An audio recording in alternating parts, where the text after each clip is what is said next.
servo de Deus, eu costumo dizer que nós não podemos tomar uma atitude, tomar uma decisão, mover um dedo, ou quem sabe tomar um passo à frente.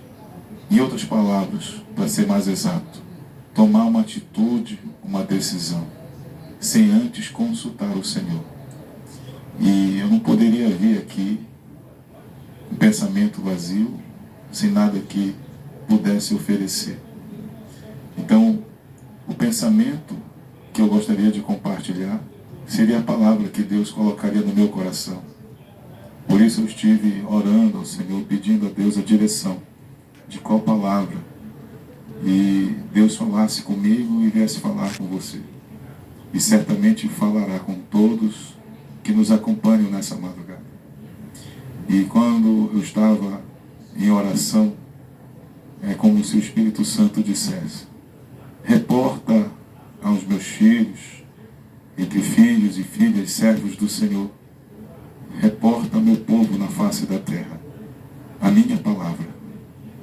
E uma coisa me chama muito a atenção, é que diante da ação poderosa do Senhor, ação criadora, de uma maneira que a eternidade ela ainda não existia. Eu sei que é um pouco complexo isso para você entender, mas eu vou fazer em breves palavras, de forma sucinta, de forma clara, elucidar o entendimento para que possamos fazer menção da Escritura Sagrada.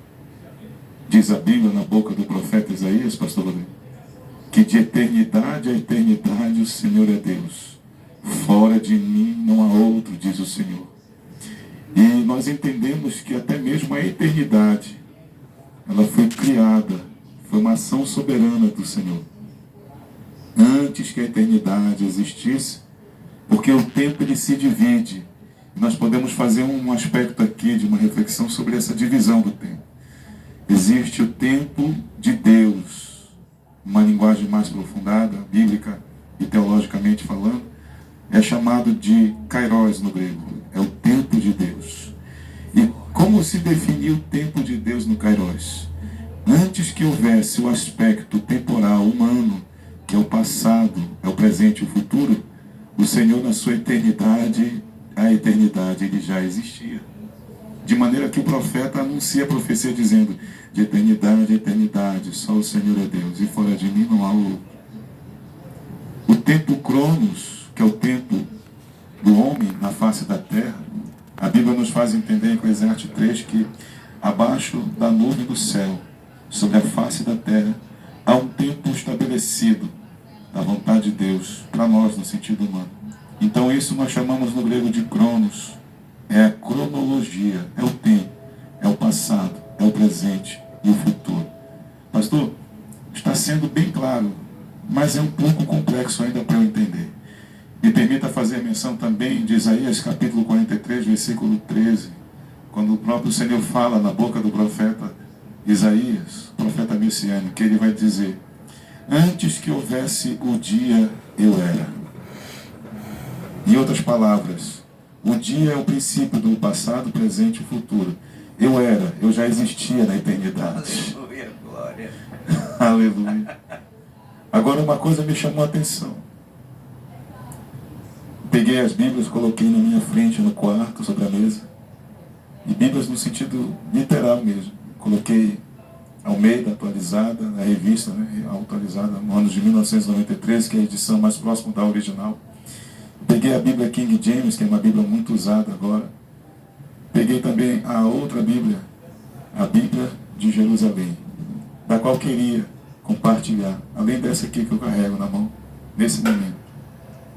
E a Bíblia de Jerusalém, ela é a mais próxima do original da Escritura Sagrada. E no verso 6 e 7 do Salmo 2, me permito fazer uma aula bíblica aqui, pastor.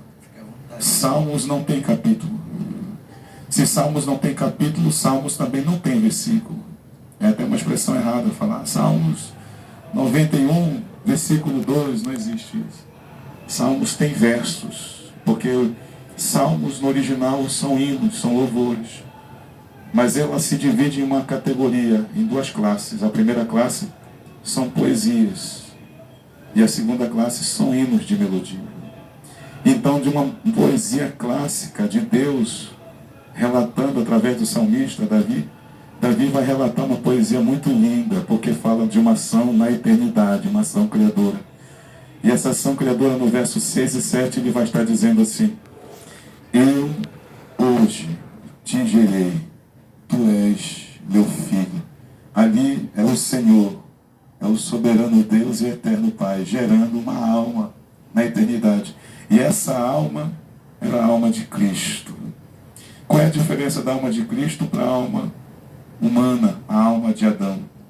A alma de Adão, que é a nossa alma humana hoje, no livro do Gênesis, no capítulo 2, no versículo 7, a Bíblia diz que do pó da terra, o Senhor tomou a estrutura do homem, criando. E após ter criado a biogênese, ou seja, toda a estrutura óssea, cartilagem, órgãos, toda a estrutura física do ser humano, a Bíblia diz que nas narinas do homem o Senhor soprou fôlego de vida. E o fôlego de vida penetrou pelas narinas do homem. E a Bíblia diz em Gênesis 2,7: e Adão veio ser alma vivente. Alma que nasce, alma que cresce e alma que perece.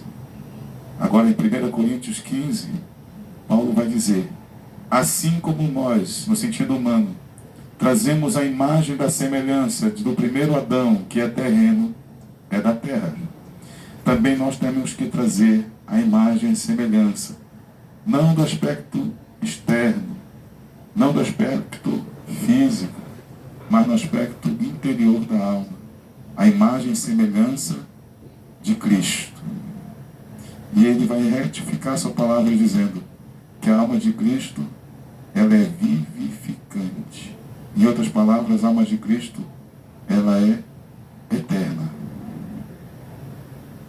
E aqui eu posso fazer uma explanação da palavra, pastor, com a sua permissão. No Salmo 2, verso 7, Deus declarará ser ele seu filho. No Salmo 8, verso 6, todas as coisas serão postas debaixo de seus pés. Me permita fazer uma reflexão, porque se você for agora diante da Bíblia, da Escritura Sagrada, e pegar ela e abrir a Bíblia no livro dos Salmos, e você for esfolhear a Bíblia no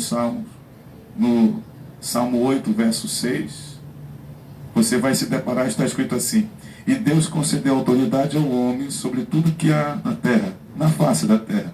E Deus vai colocar essa autoridade sobre o homem, sobre os animais, até sobre a vida vegetal, sobre tudo na terra. Mas toda a terra que nós pisamos, ela na verdade são os cabelos, estrado dos pés do nosso Deus. A nuvem, a atmosfera que gira no globo terrestre, é o trono de glória. E nós estamos nessa madrugada diante da face do Eterno. O salmista diz que o Senhor está sentado